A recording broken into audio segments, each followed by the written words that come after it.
ఎవరి సుబ్రహ్మణ్యం చరిత్ర ఎవరి కోసమో కాదు, నా కోసం నేనే. ఆత్మకి వినికిడి లేదు, రుచి లేదు, చూపు లేదు, వాసన అనేటువంటిది అంతకంటే లేదు. ఏదీ లేనటువంటిదే ఆత్మస్వరూపం అవుతుంది. పరమ పదం, పరమ పదం. నేను నేనుగా ఉన్నాను, నేను నేనే అయి ఉన్నాను. నా నామము నేనే, నా రూపము నేనే, నా అనుభవము నేనే, నా శక్తి నేనే. నా శక్తే మహామాయా. ఆ మహామాయ వల్ల నాలో ఈ ప్రపంచం మొత్తం కూడా ఉన్నట్లు ఉన్నది, కానీ లేదు.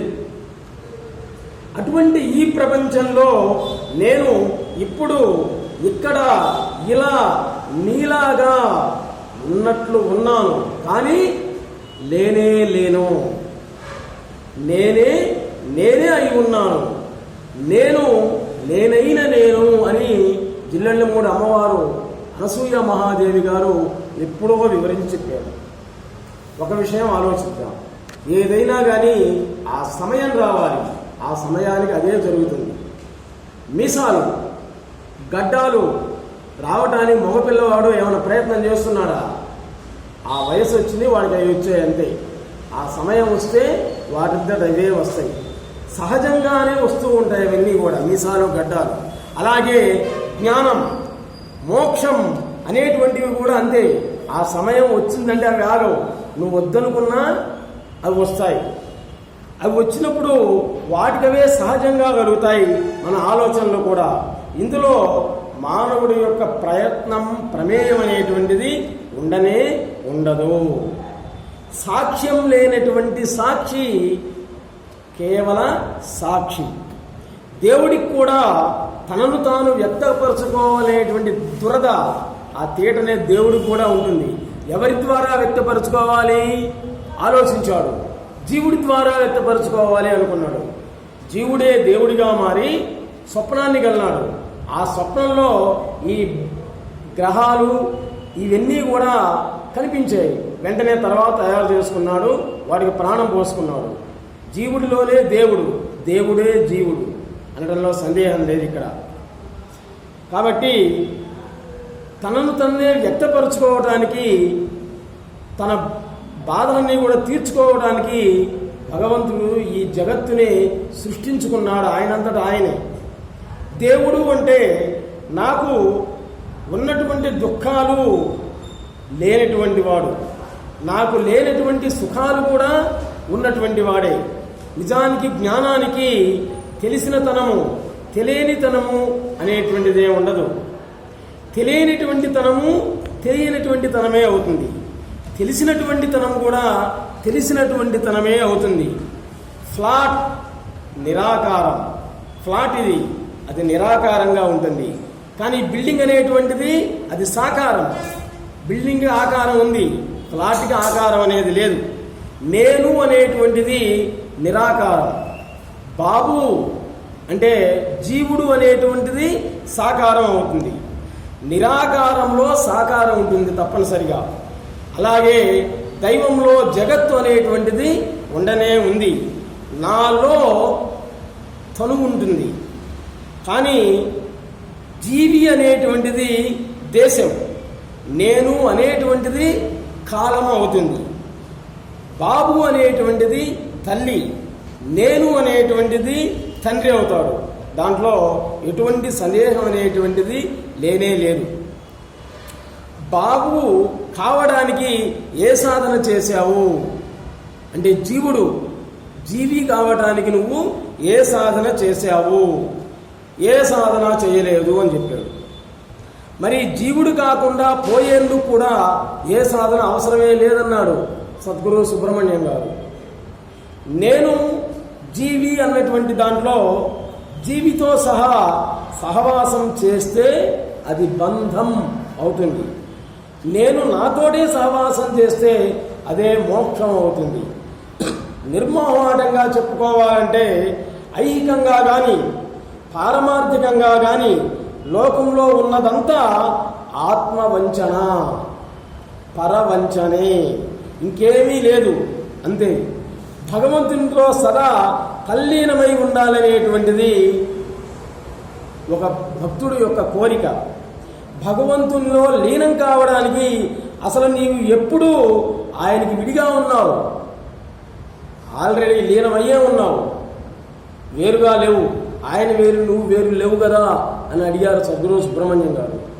భగవంతుడు ఖాళీ తెల్ల పేపర్ మీద సంతకం చేసి తనకిస్తే బాగుండును అని అనుకుంటాడు. ఆయన ఖాళీ పేపర్ మీద సంతకం మాత్రమే చేసి ఆయనకిస్తే చాలు అనుకుంటాడు.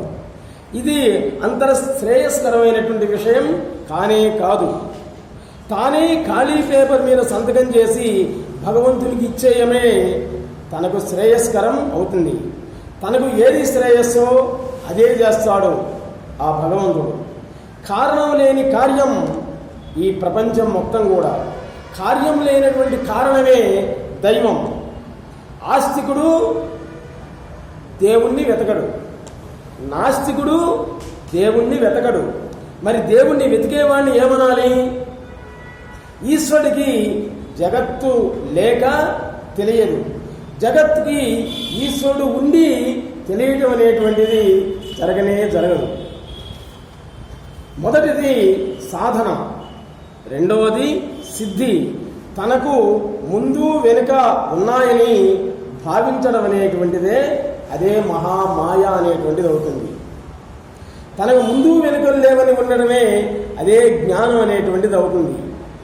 మనస్సు అనేటువంటి దాన్ని తలచడం కాదు, మనస్సే ఒక తలంపుగా ఉంది ఇక్కడ.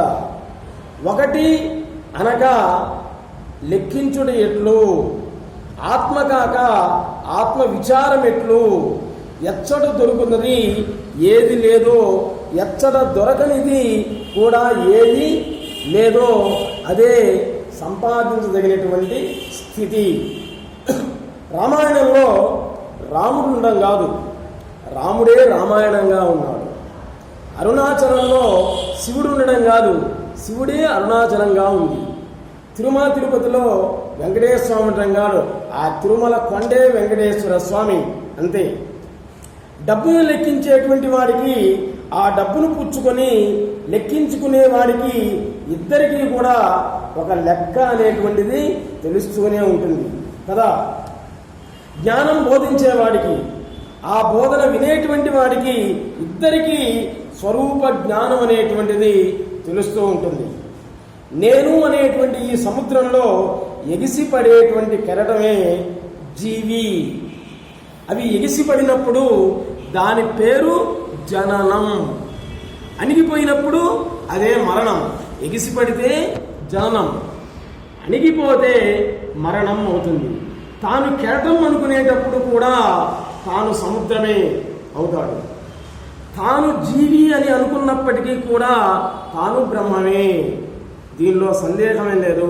బ్రహ్మం అనేటువంటిది శాశ్వతం, నేను అనేటువంటిది అశాశ్వతం. పేరు మన పేరు, నేను సుబ్బయ్య, నేను పుల్లయ్య, నేను మూర్తి, నేను రామూర్తి అనుకుంటున్నాం, ఈ అశాశ్వతాలు. కానీ నేను బ్రహ్మం, నేనే దైవం, అహం దేవ, అది శాశ్వతమైనటువంటిది. మనకు పరమాత్ముడు ఎందుకు దూరమైనాడంటే ఆయన్ను పరమాత్ముడు అనడం వల్లనే దూరమయ్యాడు. దేవుని చూసినటువంటి వారంతా చూసింది దేవుణ్ణే కానే కాదు, ఎవరినో చూసి దేనినో చూసి దేవుణ్ణి చూశామని అనుకున్నటువంటి వాళ్ళంతా. నిజానికి దేవుణ్ణి చూడలేము, కనలేము. ఎందుకని? అసలు నీవే దేవుడు. దేవుడికి దండం పెడుతున్నావు, పోయి కళ్ళు మూసుకొని దండం పెడుతున్నావు. తీరా అక్కడికి పోయిన తర్వాత ఎవరికి నువ్వు దండం పెట్టేది? నీకు నీవే. స్వామి అంటున్నావు, ఎదురుగా లేదు, నీకు నీవే స్వామి. ఆత్మస్వరూపం, శరీరం లోపల ఆత్మ అనేది ఉండనే ఉంది. ఒక పురుగు ఒక గడ్డి పరగ నుండి ఇంకో గడ్డి పరగ మీద పోయినట్టుగా ఈ ఆత్మ కూడా ఒక శరీరాన్ని వదిలిపెట్టి ఇంకో శరీరంలో చేరడం అనేటువంటి తథ్యం అంతా దైవేచ్ఛ. Please subscribe our channel.